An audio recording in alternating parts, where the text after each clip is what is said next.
വിവാദമായ മുട്ടിൽ മരമുറി കേസിൽ special public പ്രോസിക്യൂട്ടറെ നിയമിച്ച സർക്കാർ ഉത്തരവ്. അനധികൃതമായ മരമുറി തടയണമെന്നാവശ്യപ്പെട്ട് റവന്യൂ വനംവകുപ്പുകൾക്ക് നിയമോപദേശം നൽകിയ മുൻ Wayanad government pleader advocate Joseph മാത്യുവിനെയാണ് പബ്ലിക് പ്രോസിക്യൂട്ടറായി നിയമിച്ചത്. 2023 ഡിസംബർ 4-നാണ് പ്രത്യേക അന്വേഷണ സംഘം തലവൻ വി ബെന്നി കേസിൽ കുറ്റപത്രം നൽകിയത്.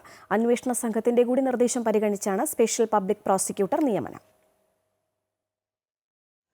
വിവാദമായ മുട്ടിൽ മരമുറി കേസുമായി ബന്ധപ്പെട്ട നടപടിക്രമങ്ങൾ Sultan Bathery judicial first class magistrate കോടതി പരിഗണിക്കുന്ന അവസരത്തിലാണ് സ്പെഷ്യൽ പ്രോസിക്യൂട്ടർ നിയമനം.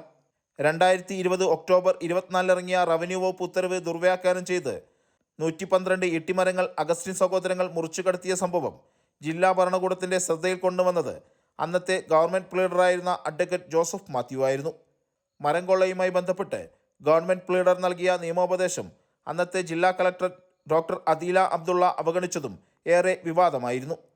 കർഷകരുടെ പേരിൽ വ്യാജരേഖ ചമച്ച് നടന്ന വൻ മരംകൊള്ള അന്വേഷണ ഉദ്യോഗസ്ഥനെ വരെ ലക്ഷ്യം വെച്ചും പ്രതികൾ പ്രതികാര നടപടിക്ക് വരെ ശ്രമിച്ചിരുന്നു.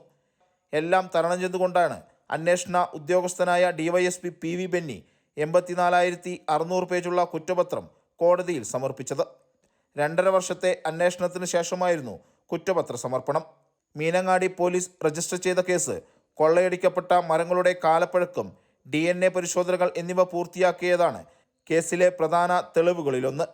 420 സാക്ഷികൾ, 900 രേഖകളും കുറ്റപത്രത്തോടൊപ്പം സമർപ്പിക്കപ്പെട്ടു. പൊതുമുതൽ നശിപ്പിക്കൽ, വഞ്ചന, വ്യാജരേഖ ചമയ്ക്കൽ, ഗൂഢാലോചന അടക്കമുള്ള കുറ്റങ്ങളാണ് പ്രതികൾക്കെതിരെ ചുമത്തിയത്. Roji Augustine, Anto Augustine, Josootty Augustine, Vineesh, Chacko, Suresh, Abubakar, Ravi, Nasar, village officer K Aji, special village officer Sindhu എന്നിവരാണ് കേസിലെ പ്രതികൾ. അമൃത ന്യൂസ്, വയനാട്.